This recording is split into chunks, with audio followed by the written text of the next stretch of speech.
नितिन कपूर जी, गुरुग्राम। राधे राधे महाराज जी। महाराज जी, हम लगभग 1.5 वर्ष से YouTube के माध्यम से आपसे जुड़े हैं और आपकी व श्री जी की कृपा से नाम जप का प्रयास करते हैं। महाराज जी, मेरा प्रश्न है कि मुझे बुद्धि व विवेक में अंतर समझ नहीं आता कि ऑफिस में या घर में मेरा ये निर्णय बुद्धि द्वारा लिया गया है या विवेक द्वारा। विवेक का जागरण किस प्रकार होगा? बुद्धि का कार्य होता है निश्चय करना, और विवेक का कार्य होता है उसके निश्चय में फाइनल सामने दिखाना। अब अगर विवेक है तो तत्काल वो कहेगा कि अपनी मर्यादा में रहकर भोग में सुख है, पराई स्त्री की तरफ आंख उठाना घोर पाप है, ये विवेक। अब वो नहीं करने देगा। विवेक है, बुद्धि ने तो कह दिया कि भोग में सुख है, उसका निर्णय होता है। और विवेक का निर्णय होता है कि सत्य क्या है और असत्य क्या है, धर्म क्या है अधर्म क्या है। ऐसा कैसे? अगर भोग में सुख है तो जिसका पाणी ग्रहण किया है उसका, जो हमारे पास धर्म पूर्वक है उस भोग का, अधर्म पूर्वक भोग थोड़ी भोग सकते हैं। ये विवेक तत्काल खड़ा हो जाएगा, नहीं ऐसा नहीं होने देंगे। जो सत और असत का निर्णय करे, जो धर्म और अधर्म का निर्णय करे, उसे विवेक कहते हैं। और जो केवल निर्णय करे उसे बुद्धि कहते हैं, बिना सत असत का विचार किए। ये निर्णय तो कर रही, ये है बुद्धि। और जो उस पर हावी होकर के निर्णय कराता है, बुद्धि के निर्णय पर जो हावी होता है, उसे कहते हैं विवेक। विवेक बचा लेता है। बोले बड़े विवेकवान हो, ऐसा बुरा फंसाती बुद्धि तुम्हें कि विवेक ने बचा लिया, नहीं बुरा फंस जाते। तो बुद्धि फंसाती है और विवेक बचाता है। समझ रहे ना? जो सत असत का निर्णय करे उसे विवेक कहते हैं, और जो बिना सत असत का निर्णय किए फाइनल में यही जज है बुद्धि। इसी से सारा काम होता है। मन इसी की सलाह से ही चलेगा, अलग नहीं चल सकता।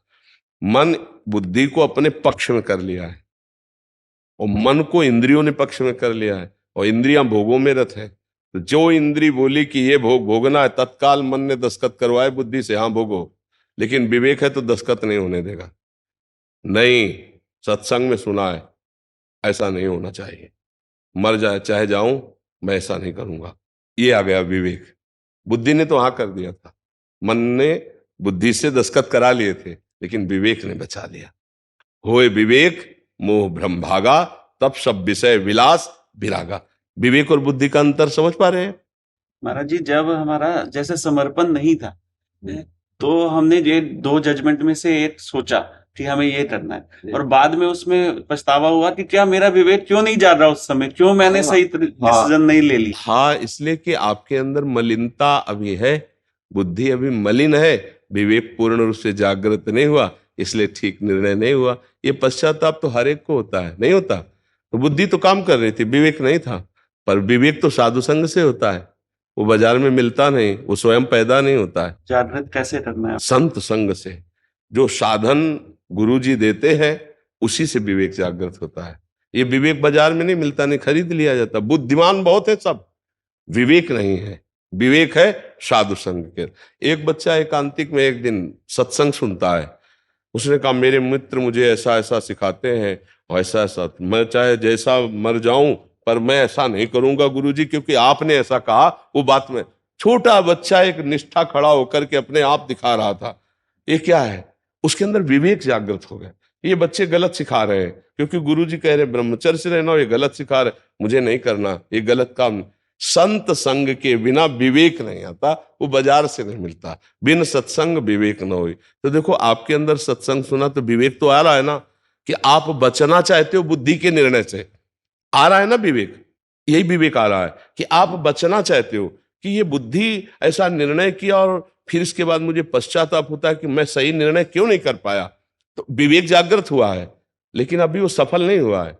जागृत हो चुका है जो इस बात की जांच करना शुरू कर दिया है, लेकिन जब सफल हो जाएगा तो सफल ड्राइवर वही कि घटना के पहले ब्रेक मार दे, घटना के बाद सोचे कि ब्रेक मार देता तो ये बच जाता, वो बात नहीं होती। विवेक होता है घटना होने के पहले बचा लेना, और बुद्धि क्या होती? घटना के बाद पश्चाताप करती कि यार ऐसा कर लेते तो बच जाते, ऐसा ना करते तो बच जाते। कई तरह का उसमें ज्ञान वो उस समय देती है, लेकिन उस समय ज्ञान देने की जरूरत थी जब घटना होने जा रही। वो विवेक होता है, वो सत्संग से आता है। शास्त्र स्वाध्याय नाम जब जितना करोगे शुद्ध विवेक होता चला जाएगा। आप समझ रहे?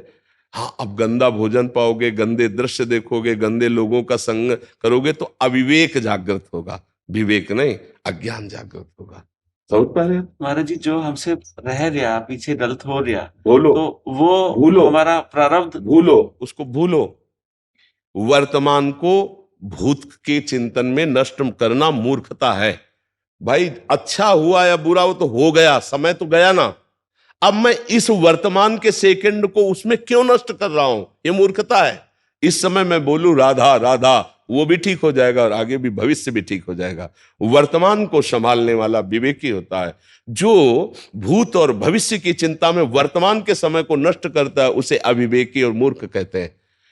पीछे हमसे गलती हो गई, अब हम बैठे बैठे ये समय क्यों उसमें नष्ट कर रहे हैं? ये इतना कीमती समय पीछे जो गलत हो गया उसके चिंतन में नष्ट कर रहे हैं, ये हमारी मूर्खता है। हम इस समय उसको सुधारने के लिए राधा राधा राधा, और वो गलती अब कभी नहीं करेंगे। संभल गया। अहम तो हम स्वर पापेभ्यो मोक्षयिष्यामि मा शुचा। हमारी गलती अब जैसे ये कि पीछे मुझे से गलती हुई, वो अज्ञान के कारण हुई कि प्रारब्ध के कारण हुई, तो इसका निर्णय इस तरह देखा जाता है कि प्रारब्ध से भोग सामग्री आएगी, लेकिन भोगना है कि नहीं ये हमारा विवेक काम करेगा। प्रारब्ध से संयोग आ गया, लेकिन भोगना है कि नहीं ये हमारा विवेक काम करेगा। प्रारब्ध से आ गई है लेकिन अधर्म पूर्वक है, मैं उसे नहीं भोगूंगा, खत्म प्रारब्ध। प्रारब्ध बलात् तुमसे नहीं करवा लेगा, वो निर्णय तुम्हारा होगा। प्रारब्ध से संयोग आना होता है। प्रारब्ध से हमारे चोट लग गई, अब उसका दुख है, लेकिन उसके दुख में डूबे या अपने को बचा लें, हमारा विवेक है नहीं कि प्रारब्ध भोग था, चोट लगनी थी तो लगी गई, भगवान का जैसा विधान था। अब हम उसका निवारण करने की सोचे, औषधि लगवाएं, डॉक्टर से मिले, उसकी चिंता नहीं करनी। राधा राधा राधा, कोई घटना थी निपट गई। प्रारब्ध का संयोग होगा, लेकिन उसको हम भोगें ना भोगें इसके लिए स्वतंत्र है।